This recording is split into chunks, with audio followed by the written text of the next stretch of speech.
Ramp ಇಲ್ಲ ಏನಿಲ್ಲ, ಅವ್ರು ಆಗಲಿಲ್ಲ ಅಂತಂದರೆ ಬೂತ್ನಲ್ಲಿ ತೊಗೊಂಡೋಗಿ ಓಟ್ ಹಾಕ್ಸ್ಕೊಂಡು ಬರ್ರಿ ಅಂತಂತಾರೆ.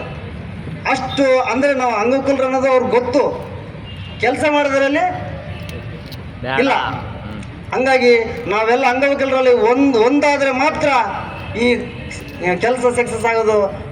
ದಯವಿಟ್ಟು ಎಲ್ಲರೂ ಈ ಸತಿ ಇಲ್ಲ ಅಂತಂದ್ರು ಮುಂದಿನ ಸತಿನಲ್ಲಿ ಇನ್ನೂ ಹೆಚ್ಚಿನ ಸಂಖ್ಯೆ ಆಗಿ ಬಂದು ಹೋರಾಟ ಮುತ್ತಿಗೆ ಹಾಕುವಷ್ಟು ಕೆಲಸ ಮಾಡಬೇಕು. ಮತ್ತು ನೆಕ್ಸ್ಟು ಸಮಾವೇಶ, ಚಳಿಗಾಲ ಸಮಾವೇಶದಲ್ಲಿ ನಾವು ಹೆಂಗಾಗಲಿ ಹೋಗಲೇಬೇಕು.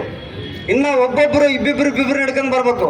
ಕಷ್ಟ ಆದರೆ ಚಿಂತಿಲ್ಲ. ಆವತ್ತಿನ ದಿನ 1400 ರೂಪಾಯಿ ಒಂದು ಪೆನ್ಷನ್ ಹೋದ್ರೆ ಚಿಂತಿಲ್ಲ, ಒಂದು ತಿಂಗಳ ಪೆನ್ಷನ್ ಹೋದ್ರೆ ಚಿಂತಿಲ್ಲ. ನಾವು ಸಮಾವೇಶ, ಚಳಿಗಾಲ ಅಧಿವೇಶನ ಸಮಾವೇಶದಲ್ಲಿ ಅವರ ಅಧಿಕಾರಿಗಳು ಎಲ್ಲ ಬಂದಿರ್ತಾರೆ, ಅವಾಗೇ ನಾವು ಮಾಡಬೇಕು. ಇದೇನಂತಂದರೆ ನಾವು ಮನವಿ ಕೊಡ್ತಾ ಇದ್ದೀವಿ. ಈ ಮನವಿಗೆ ಅವರು ಕೆಲಸ ಮಾಡಿದ್ರೆ ಇಲ್ಲ ಅಂತಂತಂದರೆ ನೆಕ್ಸ್ಟ್ ಚಳಿಗಾಲ ಅಧಿವೇಶನದಾಗ ಬರೋಬ್ಬರ ಮುತ್ತಿಗೆ ಹಾಕೋಕೆ ಎಷ್ಟು ಕೆಲಸ ನಾವು ಮಾಡ್ತೀವಿ. ಅಂಗವಿಕಲರು ಅಂದರೆ ಭಾರಿ ಕಡೆಗಣಿಸ್ತಕ್ಕತ್ತಾರ.